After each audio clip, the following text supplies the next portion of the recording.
నీ మహిమలో చేరే వరకు ధ్యానించేదా యేసు రాజా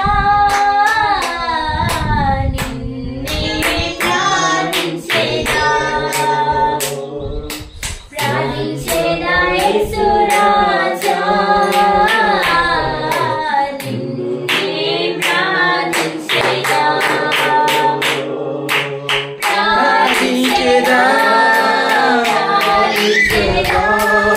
ప్రార్థించేదా ప్రార్థించేదా ప్రార్థించేదా నా ప్రాణమున్నంత వరకు నీ మహిమలో చేరే వరకు నా ప్రాణమున్నంత వరకు నీ మహిమలో చేరే వరకు జీవించేదా యేసు రాజా జీవించేదా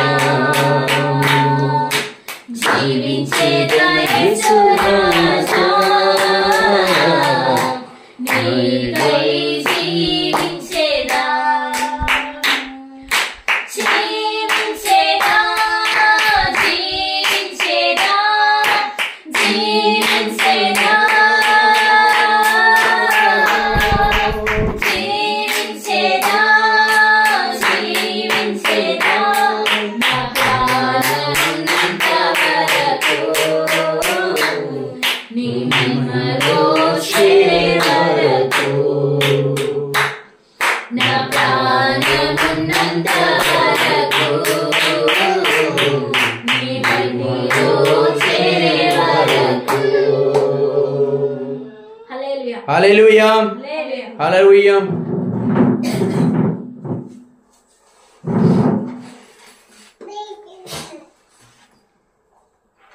ప్రార్థించుకుందాం. కృపగలిగిన మా దేవా, నీకు స్తోత్రాలు వందనాలు చెల్లిస్తున్నాను తండ్రి. ప్రభువా, మరి ఈ యొక్క ఉదయకాల సమయం ప్రభు నీ పాద సన్నిధిలో నీ పరిశుద్ధ పవిత్ర మందిరములో చేరి నా ప్రభు నా తండ్రి మీరిచ్చిన గొప్ప ఆధిక్యతను బట్టి వందనాలు చెల్లిస్తూ దేవా, మరి ఈ ప్రాంతంలో ఉన్నటువంటి బిడ్డలందరి కొరకు ప్రార్థిస్తున్నాం. నీ కృప చేత నీ దయ చేత నీ మహిమ చేత వర్ధిల్ల చేస్తూ వారి అవసరతలు వారి అక్కర్లు వారికి ఉన్నటువంటి సమస్యలన్నీ ఎరిగి ఉన్న దేవా నీకు స్తోత్రాలు చెల్లిస్తున్నాను. అవును ప్రభువా, నీవు మరి బలపరిచే దేవుడవు, రక్షించే దేవుడవు, కాపాడే దేవుడవు, నడిపించే దేవుడవు. ఏ అపాయం కూడా మరి నీ దరిదాపున కూడా రాకుండా నిన్ను మరి బిడ్డలను ఆదరించే దేవుడవు తండ్రి. నీకే స్తోత్రాలు వందనాలు చెల్లిస్తూ మరి దినము ప్రభువా, మరి ఈ విధంగా నీ పాద సన్నిధిలో మేము కూడుకొని ధ్యానించగలిగిన కృపనిచ్చిన తండ్రి. మరి రాగలిగిన బిడ్డలను మీరు దీవించండి, ఆశీర్వదించండి. వచ్చినటి బిడ్డలను తండ్రి మీరు బలపరచండి తండ్రి. వాక్యంతో వారిని మీరు ఆశీర్వదించి దీవించి నీ కృపల చేత నీ దీవెనల చేత వర్ధిల్ల చేయమని ప్రభువా, మరి నీ వాక్కులు మేము మాట్లాడుచుడగా ప్రభువా, మేము మాట్లాడితే అవి ఎవరు వినరు కానీ తండ్రి నీవే మాకు తోడుగా ఉండి మా ప్రభువా మా నోటికి బూరగా ఉండి నీ మాటలుగా నా తండ్రి మేము నీ మరి వచించున్నట్లు పలుకున్నట్లు నీ కృపలో మమ్మల్ని జ్ఞాపకం చేసుకోమని పరిశుద్ధాత్మ నామములో అడిగి ప్రార్థిస్తున్నాను తండ్రి. ఆమేన్. ఆమేన్. లూకా సువార్త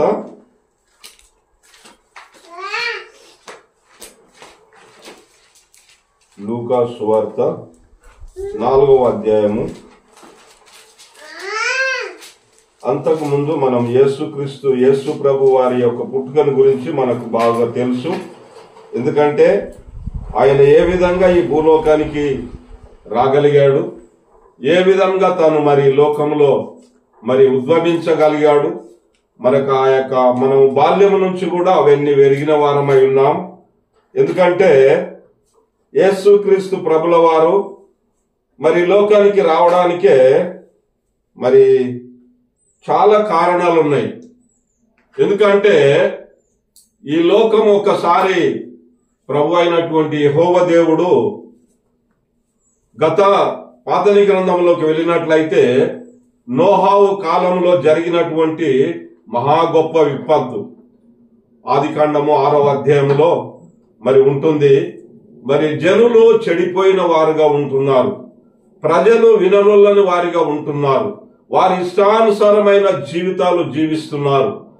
మరి యెహోవా దేవుణ్ణి మరిచి చెట్టుకు పుట్టకు రాయికి రప్పకు గట్టుకు మరి పూజలు చేస్తూ మరి వారిని వారు వాయు వరుస లేకుండా ఎంతో భయంకరమైన స్థితిలో వెళ్ళినప్పుడు దేవుడు ఒక్కసారి ఈ యొక్క భూలోకముని చూచినప్పుడు మరి ఆయన నొచ్చుకుంటాడు. మరి 6వ అధ్యాయంలో మనం చదువుతాం 6వ వచనంలో ఈ యొక్క మరి భయంకరమైన స్థితిగతులు ఈ జనులను చూసి నేనెందుకు ఈ నరుణ్ణి నేను సృష్టించి తిని అని తన యొక్క మనసులో నొచ్చుకున్నట్టు మనం చూస్తాం.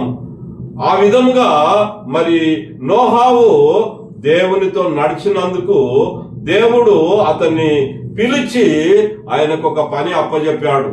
నువ్వు ఒక ఓడను కట్టు, ఆ ఓడలో అనేకమైనటువంటి మరి జాతులు వారి మరి అన్ని కూడా ఉండునట్లు మరి నేను జలప్రయాణము తీసుకొని వస్తున్నా గనుక మరి ఈ యొక్క సృష్టిని లేకుంటే ఈ భూ ప్రపంచమునంతా కూడా మానవాళిని గాని జంతువులు గాని అన్ని కూడా నేను నాశనం చేస్తున్నా, ముంచివేస్తున్నా, నీటితోని మరి నేను ఈ యొక్క సృష్టిని తీసివేస్తున్నా అన్నప్పుడు ఆయన చేశాడు.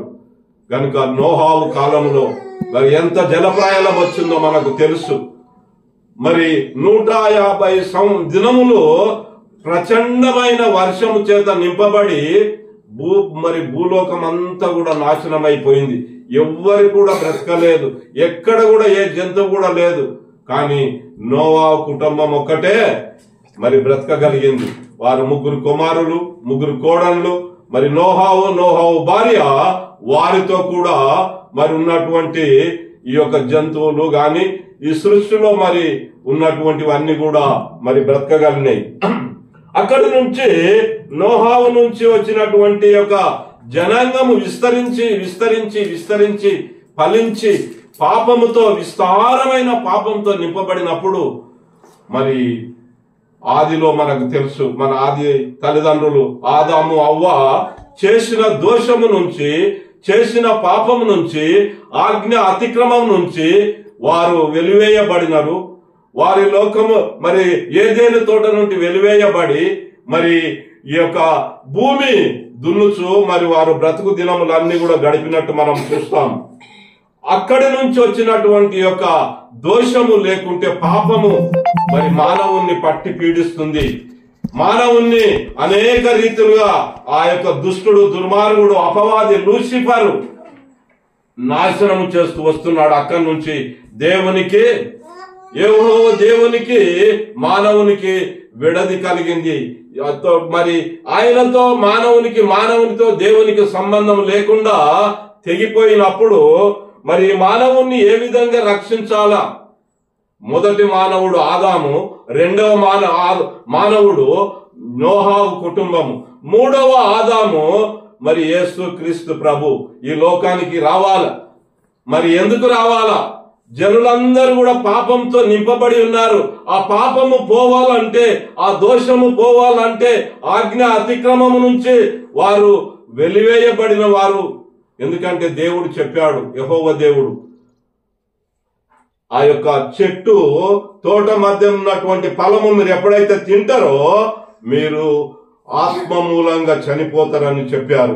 అయినా అవ్వ ఆ యొక్క పాము యొక్క సర్పం యొక్క మాటలు విని ఆమె తిన్నది కనుక ఆమె పాపము చేసి పాపము మూటగట్టుకొని ఆరి నుంచి వచ్చినటువంటి పాపము మానవులను పట్టి పీడిస్తూ ఆ మానవ జాతిని అంతా కూడా మరి ఎంతో భయంకరమైన స్థితిగతుల మధ్య నట్టునప్పుడు మరి దేవునికి మానవునికి సంబంధం లేకుండా పోయింది.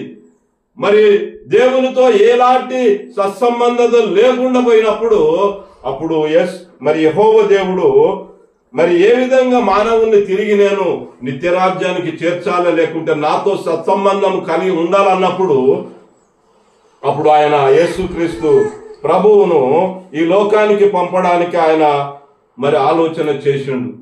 మరి ఒకడైనటువంటి కుమారుణ్ణి ఈ లోకానికి పంపి ఈ యేసుక్రీస్తు ద్వారా ఈ లోకాన్ని లేకుంటే ఈ లోకంలో ఉన్న పాపాలన్నిటి కూడా రక్షించాలని మరి నడిపించినట్టు మనం చూస్తాం. ఆ విధంగా యేసుక్రీస్తు ప్రభు ఈ లోకానికి రావాల్సి వచ్చింది. మరియు ఈ ప్రపంచమంతా ఆయన పరిశీలించి చూసినప్పుడు మరి నజరేతు అనేటటువంటి గ్రామంలో బెత్లెహేము అనేటటువంటి పట్టణమునకు దగ్గర నజరేతు అనేటటువంటి గ్రామము ఒక చిన్న గ్రామము. ఆ గ్రామము యొక్క జనసంఖ్య 500 మాత్రమే. అక్కడ మరి మరియమ్మ కుటుంబము జీవిస్తుంది, యోసేపు కుటుంబము జీవిస్తుంది.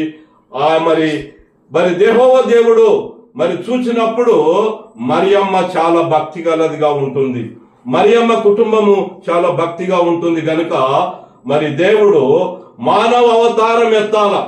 ఏ విధంగా నేను ఈ లోకానికి పోతే మానవులు నన్ను నమ్ముతారు, లేకుంటే నా యందు విశ్వాసం ఇస్తారు, నా మాట వింటారు అనేటటువంటి ఆలోచన చేసినప్పుడు మరి మానవుల్ని తిరిగి రక్షించాలి, మానవుల్ని తిరిగి తనలో మరి తనకు మరి మరి ఒకరినొకరు కలుపుకోవాలంటే మానవ అవతారం ఎత్తాలి గనుక 3వ ఆదాముగా యేసుక్రీస్తు ప్రభు మరియమ్మకు తోడై దేవదూతలతో మరియమ్మకు సందేశం పంపించి మరి మరియమ్మ యొక్క గర్భమున యేసుక్రీస్తు ఉద్భవించిన సంగతి మనకందరికి తెలుసు. లూకాసు వార్త మరి అంత ఉడంగా ఉదాంతం అంతా అక్కడ ఉంటది.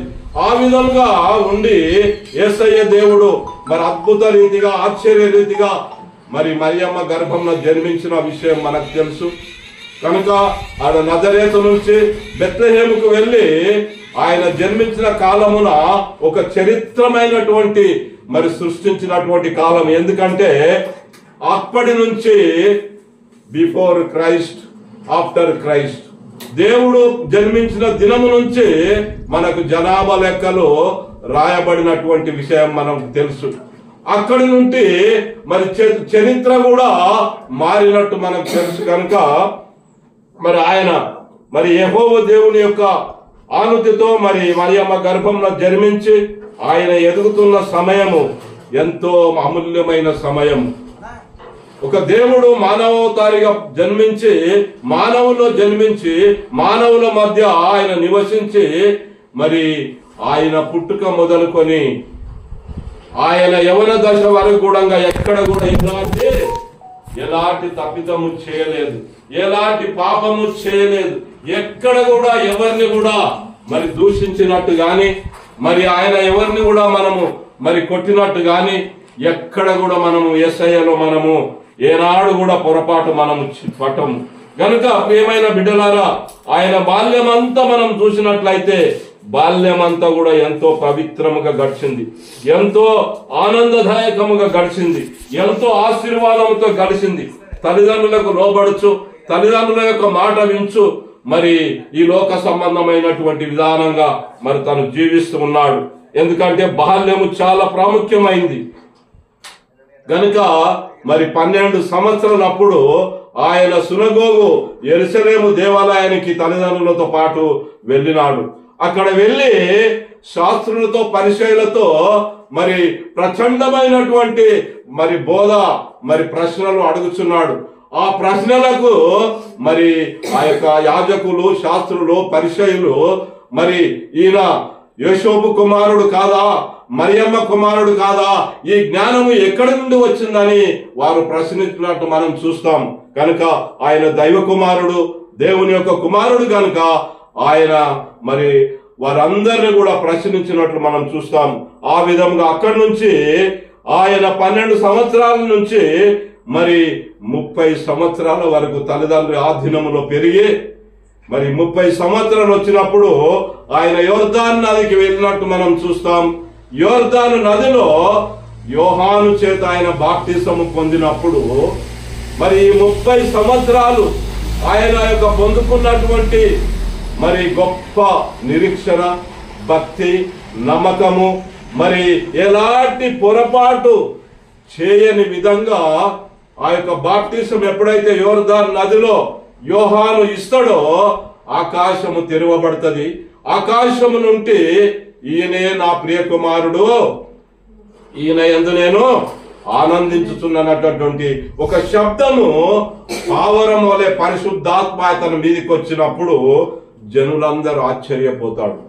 ఈయన దైవ కుమారుడు, దేవుని కుమారుడు మరి అని వారందరూ కూడా ఆశ్చర్యపోయి అక్కడి నుంచి ఆయన అరణ్యమునకు వెళ్ళిపోయి అరణ్యములో దేవునితో సత్సంబంధము కలిగి మరి ప్రార్థన చేస్తాడు. 40 దినములు 40 రాత్రులు అరణ్యములో దేవునితో పోరాడుతూ దేవునితో శక్తిని పొందుకొనుటకు మరి ప్రార్థన చేస్తుంటాడు. మరి దేవునితో మరి అనేకమైనటువంటి విషయాలు మరి మాట్లాడుతుంటాడు. ఆ శక్తిని పొందుకొని ఆయన ఎప్పుడైతే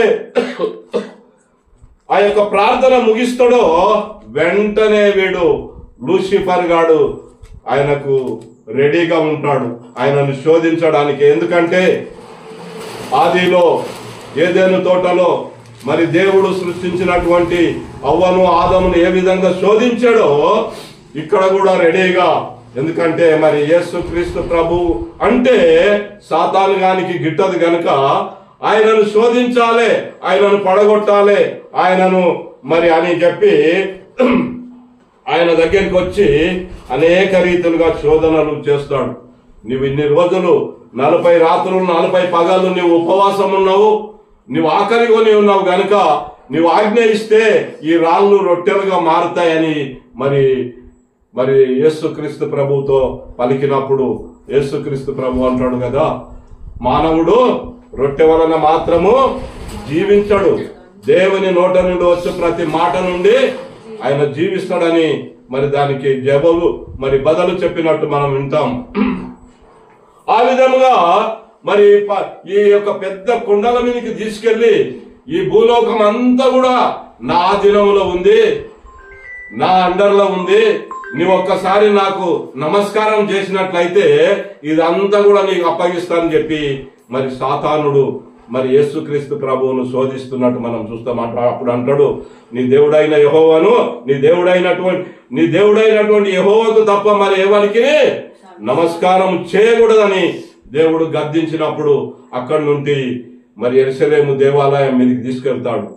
అక్కడ తీసుకెళ్లి ఈ యెరూషలేము దేవాలయం నుంచి పైకి నుంచి కిందికి దూకుము, దేవదూతలు వచ్చి నిన్ను పట్టుకుంటారని శోధిస్తాడు. కానీ దేవుడు అంటాడు, సాతానా నువ్వు దేవుణ్ణి శోధించవద్దు, వెళ్ళిపోమని ఆయన గద్దించినప్పుడు సాతానుడు వెళ్ళిపోతాడు. కనుక యేసుక్రీస్తు ప్రభు మరి అక్కడి నుంచి తన యొక్క సేవను ప్రారంభిస్తాడు. గనుక మొదటిగా మరి గలిలయలోని కానానులో మరి ఒక వివాహము జరుగుతుంది. ఆ వివాహము విషయంలో మరి యేసుక్రీస్తు ప్రభు మరి తల్లి ఆ శిష్యులతో కూడా వారికి కూడా ఆహ్వానం ఉంటది గనుక అప్పుడు ఆ వివాహముకు వెళ్ళిపోతారు. ఆ వివాహములో ఉంటుండగా వివాహము జరుగుతుండగా ఆ వివాహము లోపల ద్రాక్షరసం అయిపోతుంది. అప్పుడు తల్లి మరియమ్మ మరి కుమారుని దగ్గరికి వచ్చి, ఎందుకంటే కుమార్తె గాని కుమారుడు గాని వారి ఎటువంటి లక్షణములు గలరు, ఎటువంటి ఆలోచన ఉంది, ఎటువంటి శక్తి ఉంది అనేది తల్లికి మాత్రమే బాగా తెలుసు. కుటుంబంలో తల్లికి మాత్రమే వారి యొక్క లక్షణాలు, వారి గుణ లక్షణాలు, వారి అలవాట్లు, వారికి ఉన్నటువంటి మరి అన్ని కూడా అంబిషన్స్ అన్ని కూడా తల్లి బాగా ఎరిగి ఉంటది. ఎందుకంటే తల్లి పోషణ తండ్రి కంటే చాలా ఎక్కువ ఉంటది. గనుక మరి తల్లి యేసయ్య యొక్క మర్మం తెలిసినది, యేసయ్య యొక్క జ్ఞానం ఎరిగింది, యేసయ్యకు ఉన్నటువంటి పలుకుబడి ఏంటో తెలుసు. గనుక మరి యేసుక్రీస్తు దగ్గరికి వచ్చి, అయ్యా ద్రాక్షరసము అయిపోయినది అని పెళ్లిలో అన్నప్పుడు, అమ్మా నాతో నీకేమి పని, నా సమయం ఇంకా రాలేదు అంటదు.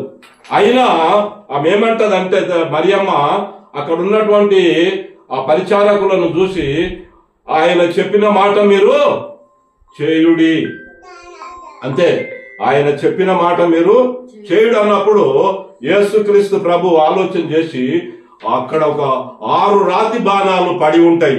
ఒక్కొక్క రాతి బాణము పూర్వం మనం చూసేది, మీరు పుట్టకమునుపు మీరు పుట్టినప్పుడు కూడా పెద్ద పెద్ద గోళెలు ఉండేవి ఊర్లలో, కుమ్మరోళ్ళు చేసేవి గోళెలు పెద్ద పెద్దవి. అప్పుడు సంచులు తక్కువ, ధాన్యము వేయాలంటే ఆ యొక్క గోళాలలో నింపుకునేది. అట్లా ఆ కానాను ఊరిలో ఆ బావి దగ్గర 6 బాణాలు 3 తూములు పట్టేటటువంటి రాతి బాణాలు ఉన్నప్పుడు యేసుక్రీస్తు ప్రభు అంటాడు, అయ్యా మీరు వాటిని శుభ్రపరిచి అంచుల వరకు నీటిని నింపుడి అంటాడు. వారు నింపిన తర్వాత యేసుక్రీస్తు ప్రభు అంటారు, దాన్ని ముంచి తీసుకొని వెళ్ళి విందు అధికారికి మీరు ఇవ్వండి అన్నప్పుడు ఆ యొక్క నీటిని తీసుకొని ముంచి ఇందు అధికారికి ఇచ్చినప్పుడు ఆ ఇందు అధికారు రుచి చూసినప్పుడు అది శ్రేష్టమైన ద్రాక్షరసముగా మార్చబడుతుంది. ఎంత అద్భుతం జరిగిందంటే మరి అది మొదటి అద్భుతం యేసుక్రీస్తు జీవితంలో మొట్టమొదటి అద్భుతము కానాను అనేటటువంటి ఊరిలో ఆ పెళ్లిలో చేసినటువంటి అద్భుతం. అప్పుడు పెళ్లి యజమాని అంటాడు, ఏమయ్యా అందరూ మంచి ద్రాక్షరసము మొదలు విందులో ఇచ్చి జనము మత్తుగా ఉన్నప్పుడు జబ్బు రసము పోస్తారు, నీవైతే ఇదివరకు మంచి ద్రాక్షరసము ఉంచుకొని మరి ఈ జబ్బు రసం ఇచ్చావని అడిగినప్పుడు మరి అందరూ ఆశ్చర్యపోతారు.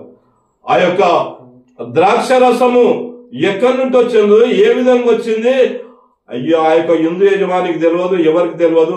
ఆ నీళ్లు ముంచి తీసుకొని వెళ్ళిన వారికే అది తెలుస్తుంది. గనుక ప్రియమైన బిడ్డలారా, మన జీవితంలో కూడా మనం ఎల్లప్పుడూ ఆయనను నమ్మిన వారిగా ఉండాలి, ఆయనను విశ్వసించిన వారిగా ఉండాలి. ఆయనను మనం ఎప్పుడు మన హృదయములతో ఆయనను స్తుతించాలి, మన మనసుతో ఆయనను కొనియాడాలి. అప్పుడే మన జీవితాలను ధన్యపరుస్తాడు. కష్టాలు వస్తాయి, ఇబ్బందులు వస్తాయి, ఇరుకులు వస్తాయి, బాధలు వస్తాయి. కొందరు వేదన చేస్తారు, అయ్యో వీరా చర్చికి పోతుర్రా, లేకుంటే వీరు యేసయ్య దేవుడు అంట అని చాలా మటుకు వేదన చేస్తారు. కానీ ఎప్పుడైతే శ్రమలను నీవు జయిస్తావో, శ్రమలను మనము జయిస్తామో మరి మనకు సంతోషం ఉంటది, ఆనందం ఉంటది, ఆత్మీయత ఉంటది, మరి అనుబంధం ఉంటది. గనుక మరి ఈ విధంగా యేసుక్రీస్తు ప్రభు మరి ఏ విధంగా ఈ 30 సంవత్సరాలు, మనమైతే 10 సంవత్సరాలు, 15 సంవత్సరాలు, 20 సంవత్సరాలు వచ్చిందంటే మరి లోకములో మరి ఆ యొక్క అవసరతలు అలగలగా ఉంటాయి. ఆ యొక్క శరీర ఏచ్ఛలు ఎంతో భయంకరంగా ఉంటాయి. కానీ యేసుక్రీస్తు ప్రభు 30 సంవత్సరాల వరకు మరి ఎంత నీతిగా, న్యాయముగా, మరి ఎంత మరి దేవునికి ఇష్టడుగా జీవించాడో ఆ యోర్దాను నది లోపల ఆయనే ఏర్పాటు చేసుకున్నాడు. గనుక ప్రియమైన బిడ్డలారా, మన జీవితాలను మనము కట్టుకోవాలి, మన జీవితమును ఆయన మీద ఆనుకొని ఉండాలి. మనకి ఏదైనా కష్టం వచ్చినా, ఏదైనా మనకి ఇబ్బంది వచ్చినా, మరి ఇర్మియా గ్రంథము 33వ అధ్యాయము 3వ వచనములో ఉంది, నీవు నాకు మొరపెట్టుము, నేను నీకు అన్ని విధాలైనటువంటి సహాయము చేస్తానని మరి దేవుడు పలుకుతున్నాడు. ప్రియమైన బిడ్డలారా, మన కష్టం వచ్చినా, ఇబ్బంది వచ్చినా, ఇరుకు వచ్చినా, మరి తల్లిదండ్రులు గాని, ఇరుగు పొరుగు గాని, అన్నదమ్ములు గాని మరి కొంతవరకే సాయం చేస్తారు. గాని మరి దేవుడైతే మనలను అంతం వరకు నీ ముదిమి వచ్చే వరకు నేను ఎత్తుకుంటాను, నిన్ను ముద్దాడుతానని దేవుడు మరి చెప్పుచున్నాడు. ప్రియమైన బిడ్డలారా, గనక మన జీవితం ఈ లోకంలో ఉన్నప్పుడే ఈ దైవ గ్రంథము, జీవ గ్రంథము అనునిత్యము మనం చదవాల. మొదటి కీర్తనలో ఉంటది, దివారాత్రములు ధ్యానించువాడు ధన్యుడు, రాత్రి పగులు ఈ గ్రంథమును ధ్యానించువాడు ధన్యుడు. నీటి కాలువల ఎవరైనా నాటబడిన ఆకు వలె, ఫలమిచ్చు చెట్టు వలె మరి బ్రతుకుతాడని వాక్యం సెలవిస్తుంది. ప్రియులారా, మరి ఆ విధంగా మనము ఈ లోకములో జీవించి, మనము ఈ లోకములో ఉన్నంత మాత్రమే కాదు, మనం యేసుక్రీస్తు ప్రభువుని ఎరిగిన వారం కాదు, మనం యేసుక్రీస్తు ప్రభువును మనము భుజించి ఆయనను తెలుసుకొని, ఆయన యొక్క శక్తిని పొందుకొని మరి నీ దోస్తుకు, నీ ఇరుగు పొరుగు వారికి మరి వాక్యము ప్రకటించుము. వారిని కూడా మరి నిత్య రాజ్యానికి నడిపించండి. మరి వారు కూడా ఎంతో భయంకరమైన స్థితిలో ఉంటున్నారు, ఎంతో మరి విగ్రహారాధనలో మిగిలిపోయిన వారిగా ఉంటున్నారు.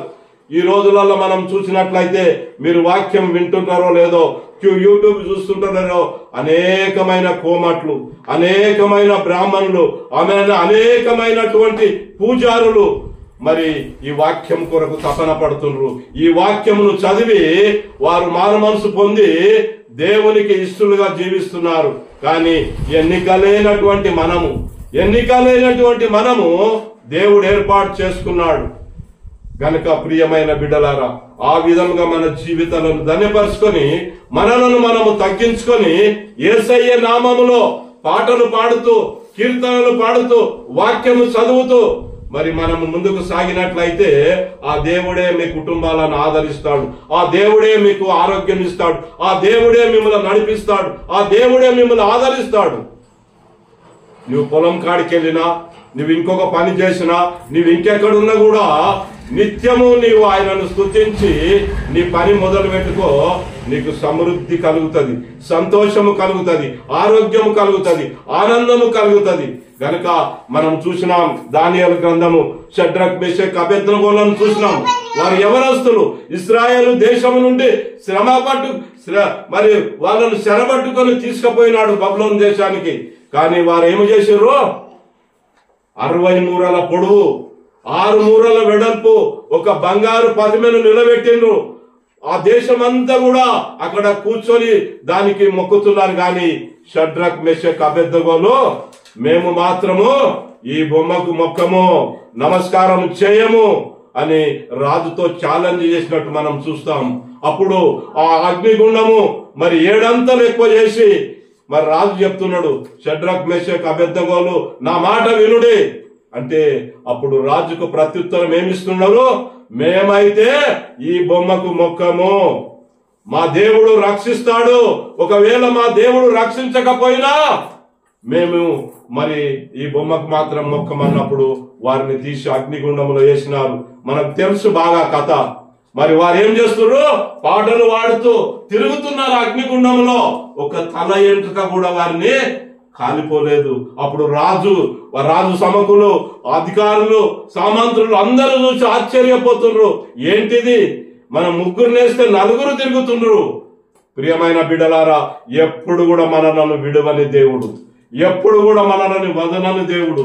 తల్లి మరుస్తుంది, తండ్రి విడిచిపెడతాడు, కానీ నేను మాత్రము నిన్ను వదలను, విడిచిపెట్టను, నిన్ను కాపాడుతానని చెప్తున్న దేవుడు. గనుక ప్రియమైన బిడ్డలారా, మనం మన జీవితాలను సరిదిద్దుకొని అనుక్షణము, అనుదినము, రాత్రి పగలు మీరు దేవుని యొక్క వాక్యాన్ని చదువుకొని మీ పనులు ప్రారంభించుకోండి.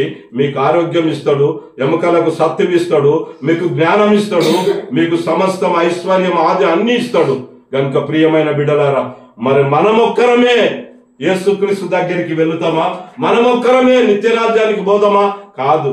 మన ఇరుగు పొరుగు వారు, మన స్నేహితులు, మన బంధువులు ఎవరైతే నమ్మని వారు ఉంటారో వారిని ప్రభువులో నడిపిస్తే నీవు ఆశీర్వదింపబడతావు, నీవు దీవించబడతావు, నీవు దేవుని సముఖంలో, నీవు దేవదూతల మధ్యన నీవు ఆనందభరితురాలువై మరి సంతోషంగా ఉంటావు. గనక ఆ విధంగా మనము మన జీవితాలను సరి చేసుకొని మనము ఇంకొకరికి మనలో తప్పు ఉందనేటటువంటి స్థానం ఇవ్వకుండా మనము దేవుని యొక్క మమకారములో, దేవుని యొక్క ప్రేమలో, దేవుని యొక్క ఆనందములో మనం పాలు పంపులు పొందుచు మరి ఈ ప్రాంతంలో మీరే కాక మీతో కూడా ఇంకా 10 కుటుంబాలు మరి మందిరానికి వచ్చి ఇక్కడ స్తుతి ఆరాధన జరుగునట్లు మరి ఎందుకంటే అయ్యగారు నేను ఎంబడి వస్తున్నాను కూర్చొని, కానీ ఇంత దూరము నీవు సేవ చేస్తున్నావు అంటే ఇది గొప్ప, ఎంత ఆశ్చర్యకరమైనటువంటి పని నేనని ఆయనతో చెప్తున్నాను. ఎందుకంటే హైదరాబాద్ ఎక్కడ, మరి ఏ ఊరు ఇది అయ్యా? ఇంత దూరం మరి అయ్యగారు వచ్చి, అందుకే దేవుడు అన్నాడు 99 మంది నీతిమంతుల కంటే మారు మనసు పొందు ఒక పాపి విషయమై పరలోక రాజ్యములో విందు జరుగుతుందంట. కనుక దేవుడు మరి ఆయన అయ్యగారిని అశేషంగా దీవించి మిమ్మలను ఎంతగానో ప్రేమించి ఇంకా ఈ సేవ బహుగా ఫలించి ఈ ప్రాంతంలో ఇంకా మీకంటే ఇంకా 10 మంది దేవుని సన్నిధికి రాగలిగినటువంటి కృపను దయను జరుగునుగా కానీ దేవుని నామమున ప్రార్థన చేస్తున్నాను. కళ్ళు మూసుకుందాం, ప్రార్థన చేద్దాం. సమస్త జ్ఞానానికి మించిన మా పరమ తండ్రి, నీ బంగారి పాదములకు వందనాలు, స్తోత్రం. దేవాతి దేవా, ప్రభువుల ప్రభు, రాజుల రాజా, నీకు స్తోత్రాలయ్యా. అరణ్యములో కేక వేయుచున్నది, అలనాడు యోహాను అరణ్యములో కేక వేసినాడు ప్రభువా. మరి అరణ్యములో అనేకమైన జనము ఆయన కేక విని మారు మనసు పొందినారు దేవా. అవును తండ్రి, మరి స్టీవెన్ రావును మీరు ఎంతగానో ప్రేమించి నీ దాసునిగా ఏర్పాటు చేసుకొని ప్రభా, ఈ ప్రాంతములో ఈ ప్రజల మధ్య, ఈ యొక్క అడవి ప్రాంతము, గ్రామాలు, మరి దేవా నీవు ఆయనను ప్రేమించి వీరి మధ్యకు నీవు పంపించిన విధానం బట్టి నీకు వందనాలు. యేసయ్యా, నీవెంత గొప్ప దేవుడవు తండ్రి. దీనులను కనికరించువాడవు, దరిద్రులను పైకి లేపేవాడవు అయ్యా. పడిపోయిన మమ్మలను మరి తండ్రి పారవేశ దేవుడవు కావు తండ్రి. మా దేవా, మా యందు నీవు కనికరించే దేవుడవు, మా యందు నీవు కరుణించే దేవుడవు, మమ్మలను కాపాడే దేవుడవు. అనునిత్యము మా కుటుంబముల చుట్టూ, మా చుట్టూ నీవు అగ్ని కంచె వేసే దేవుడవు. మా పంట పొలాలను, మా కుటుంబాలను, మా బంధువులను, మా ఇరుగు పొరుగు వారిని మరి నీవు కాపాడే దేవుడవయ్యా. నీకు స్తోత్రాలు. యేసయ్యా, నీ చిత్తములో ఈ సంఘాన్ని, ఈ యొక్క మందిరాన్ని మీరు బలపరచండి, ఆశీర్వదించండి దేవా. మేము మరొకసారి వచ్చినప్పుడు దేవా, మరి వీరికంటే ఎక్కువ ఇక్కడ కూర్చొని నిన్ను ఆరాధించి, నిన్ను స్తుతించి, నిన్ను గణపరచడానికి ప్రభా, ఇక్కడ కూర్చున్న ఈ బిడ్డలను మీరు ఏర్పాటు చేసుకోండి ప్రభా. వారి యొక్క అద్భుతమైన సేవ వారు ఈ ప్రాంతంలో జరిగించగలిగిన కృపను దయచేయమని మహాపరిశుద్ధుడా నీకే స్తుతులు, వందనాలు చెల్లిస్తూ ఈ కుటుంబాలను మీరు దీవించండి, వారిలో సమృద్ధిని దయచేయండి. వారికి ఎటువంటి ఇబ్బంది, ఇరుకు, బాధ, ఆయాసము లేకుండా మరి తండ్రి ఎటువంటి మరి అనారోగ్యానికి గురి కాకుండా పరిశుద్ధ ఆత్మ శక్తితో ప్రభువా మీరు దర్శించి వీరిని నీవు కనికరించి కరుణించుమని మహాపరిశుద్ధుడా ఈ సేవను మరి 130 అంతలుగా 60 అంతలుగా 100 అంతలుగా ఈ ప్రాంతం అంతా కూడా మరి ప్రవహించు నీటి వలె మరి అభివృద్ధి పొందులాగిన సహాయము దయచేయమని మహాపరిశుద్ధుడా నీకే స్తుతులు, వందనాలు చెల్లిస్తూ చేరవచ్చిన ఈ బిడ్డలను మీరు జ్ఞాపకం చేసుకుని నడిపించి మహిమ పొందుకోమని యేసయ్య పరిశుద్ధ నామంలో అడిగి ప్రార్థిస్తున్నాను తండ్రి. ఆమేన్, ఆమేన్, ఆమేన్. హల్లెలూయా. చక్కడైన మాటలు చెప్పించున్నాడు. హల్లెలూయా.